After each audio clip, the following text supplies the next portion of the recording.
in-depth, investigative. This is KXAN News. A deal to release some of the hostages taken in the Hamas terrorist attack on Israel is closer than ever, according to NBC sources.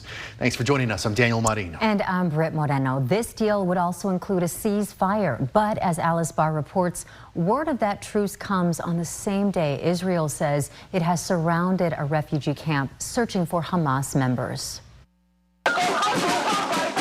An agonizing wait could soon be over for some of the families of the more than 200 Hamas-held hostages. Sources, including a senior U.S. official, telling NBC News a tentative deal has been reached, pending Israeli approval.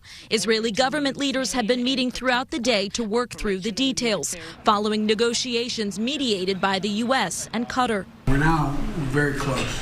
President Biden stressing how tenuous the deal still is. Nothing is done until it's done.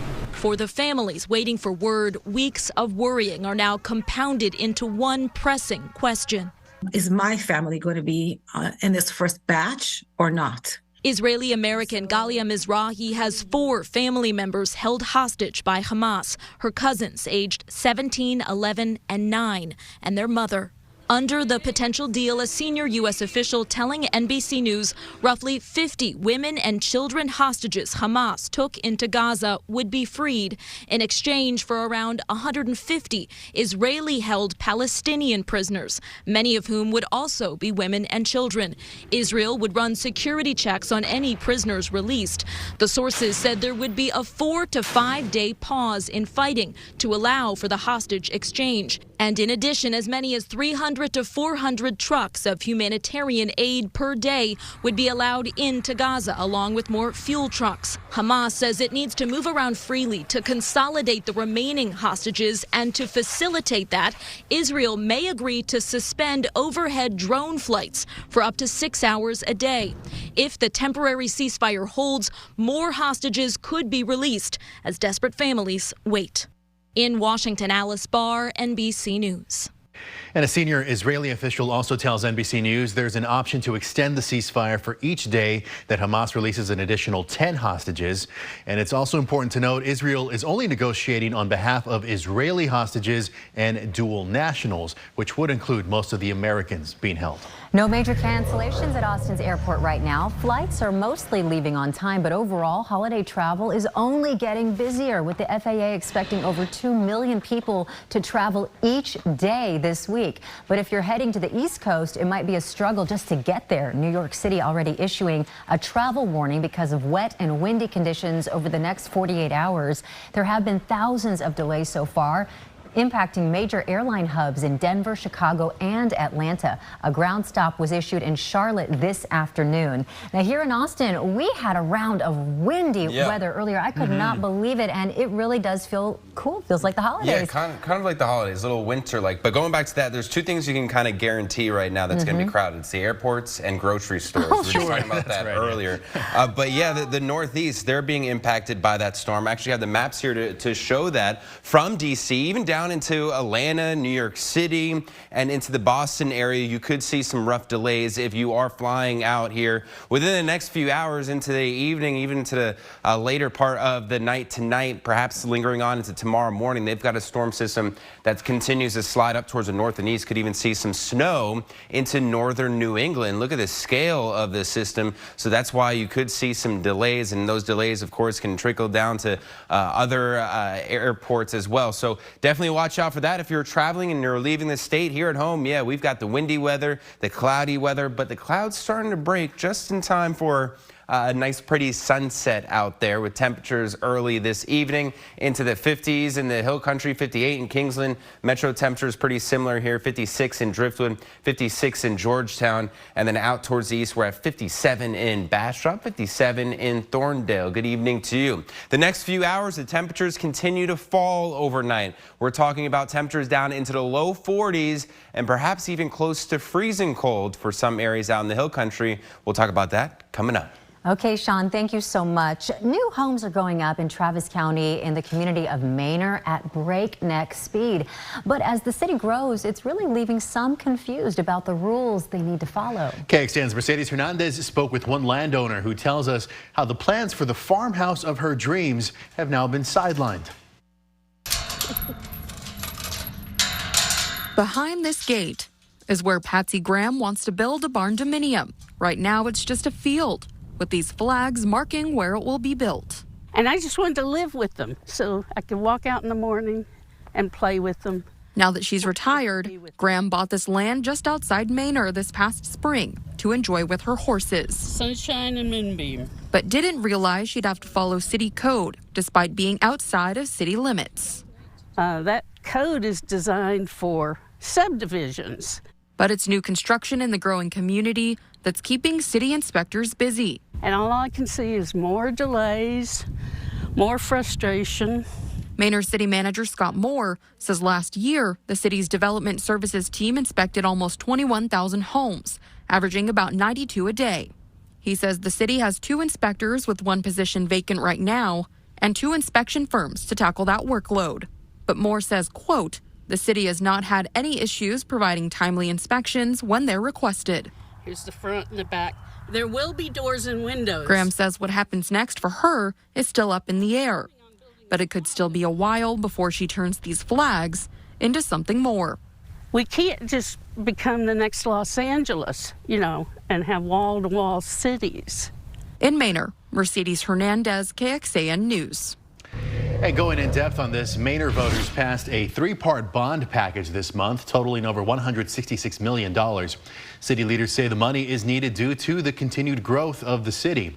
Prop A will be used to build more water and sewer lines as well as other infrastructure. Prop B will fund a rec center and update the parks. And Prop C will consolidate departments into one city hall building and also build a new library. The U.S. Census Bureau estimates the population in Manor jumped by 5,000 people between 2020 and 2022. When giving back during the holidays, there's a group that often goes overlooked. Up next, how you can help out animals in need during the colder months. And guidance from the Austin Police Department on staying safe this season, especially if you're headed out of town for the holidays. Plus, the hot topics to discuss or maybe avoid at the Thanksgiving dinner table. Well, if you're headed out of town to celebrate Thanksgiving, Austin Police want you to know what you can do to protect yourself and your home when you're away. APD suggests closing blinds and windows. This keeps people from peeking in. APD also suggests putting indoor and outdoor lights on timers if possible. This gives the illusion that someone is home even when they aren't. And you can also leave a TV or radio on inside. This helps people living in apartments as well. And also don't post on social media where you're going or how long you're going to be there. That gives thieves easy access to an empty home. And lastly, invest in some security cameras if possible. That way you can just hand over the footage to police if anything happens. Central Texas nonprofit Austin Wildlife Rescue has cared for more than 9,000 animals this year alone. But now the organization is gearing up to save even more with the colder winter months ahead. The nonprofit can spend upwards of $75,000 each year on surgeries, treatments, and vet costs. That's on top of the over $100,000 needed for food and supplies. Next Tuesday is Giving Tuesday, and organizers want to raise at least $70,000 to support its medical care while also preparing for baby season coming up in the spring. The nonprofit also has active wish lists on Amazon and the website Chewy that you can donate to. Digital reporter Kelsey Thompson has those details on KXAN.com. Governor Abbott is praising the Republicans backing his plan for education savings accounts. But what about the ones who aren't backing it? Battle set up for the primaries. And the official numbers are in. 60 degrees is our high temperature today, a full 10 degrees below average, 20 degrees colder than yesterday. When we warm up, and if we can maybe squeeze out some rain here in the extended forecast, I'll have that for you in the next few minutes. And before we head to break, don't forget anyone looking for a warm meal today can get one. You're looking live here. Oh, how wonderful. Look at this crowd. This is HEB's annual Feast of Sharing dinner at the Palmer Event Center. Volunteers expect to hand out free meals to more than 10,000 people today. All the centerpieces are made by AISD students, if we can see some of those. Now, this goes until 8 tonight, so stop by to share the love this holiday season. Happy holidays, everybody. Very nice. Well, as promised, Governor Greg Abbott is rewarding the House Republicans who are in favor of his legislative priority, education savings accounts. But the proposal to subsidize private schools is effectively dead for this fourth special session. This comes after a group of 21 Republicans banded together with Democrats to strip so-called school vouchers from their education spending bill last week. And as our Capitol correspondent Monica Madden reports, it sets up a potential fight in the 2024 Republican primaries.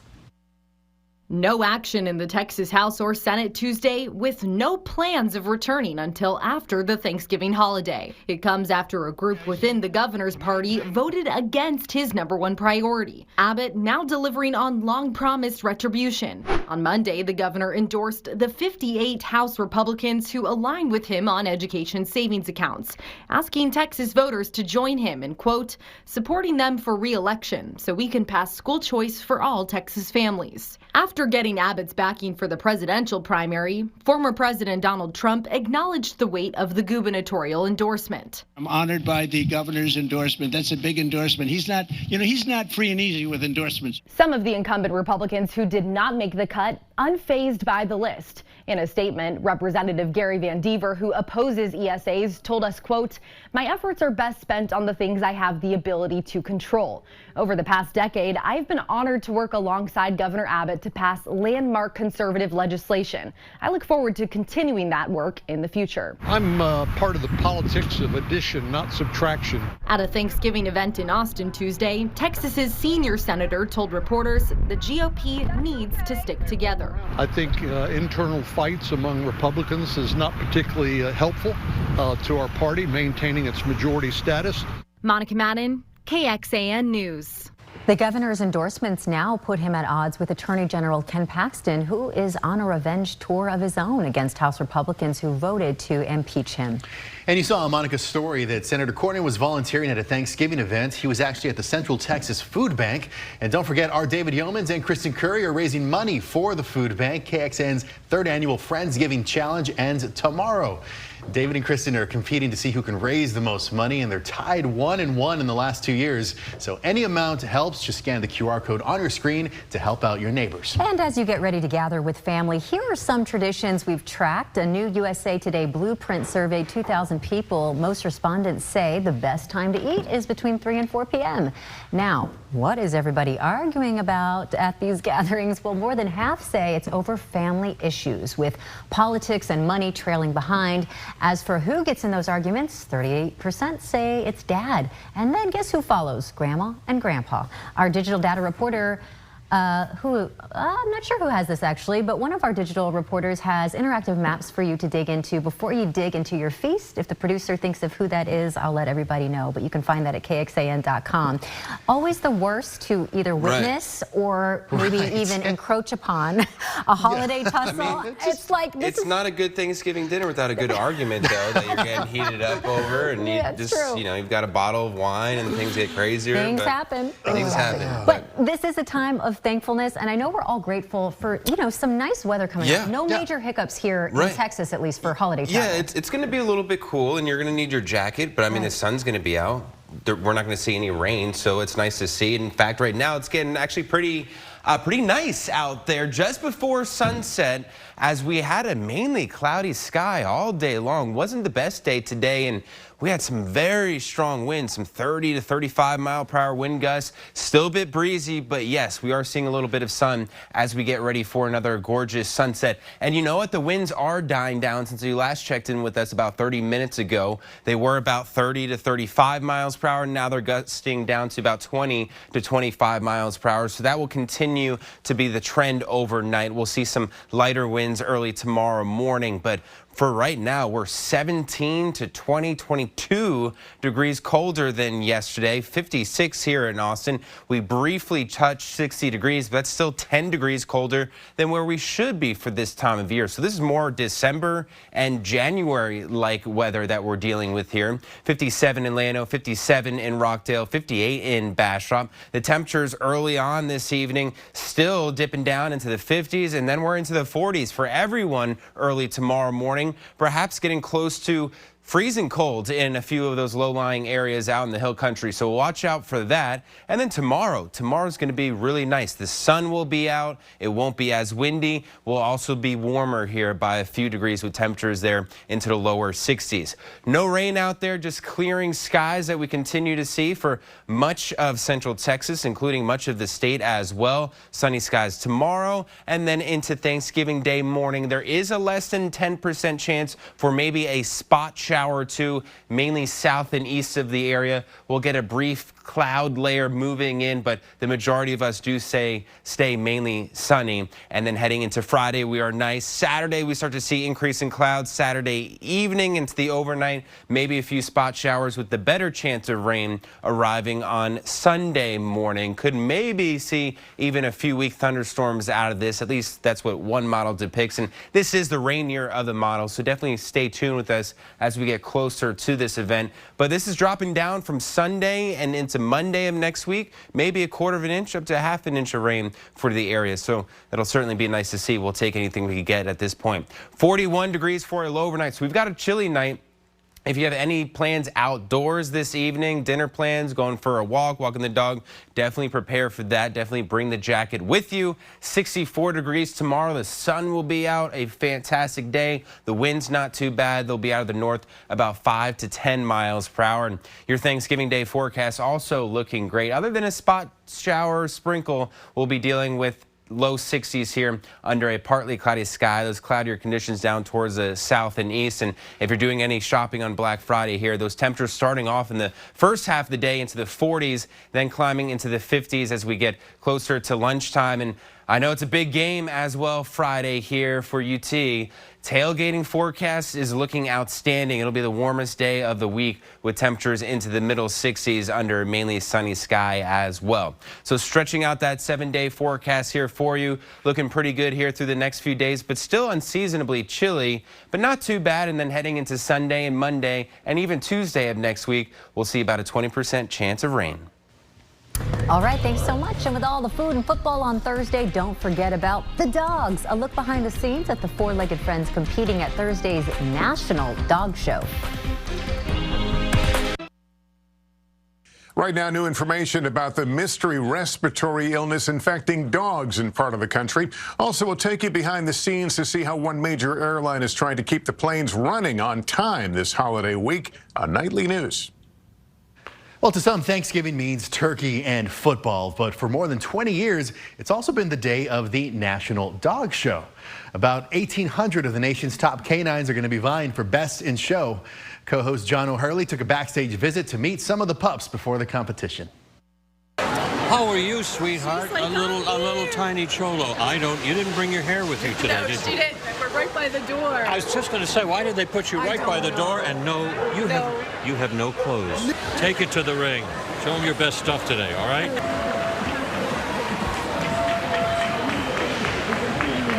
From the small to the not so small. Hi, sweetheart. You and I have the same hair. Do you know that? Very similar hair. This looks like an oil painting. It should be signed right there, right down at the bottom. These are wonderful dogs for clearing off the top of the table if you want. That's exactly right.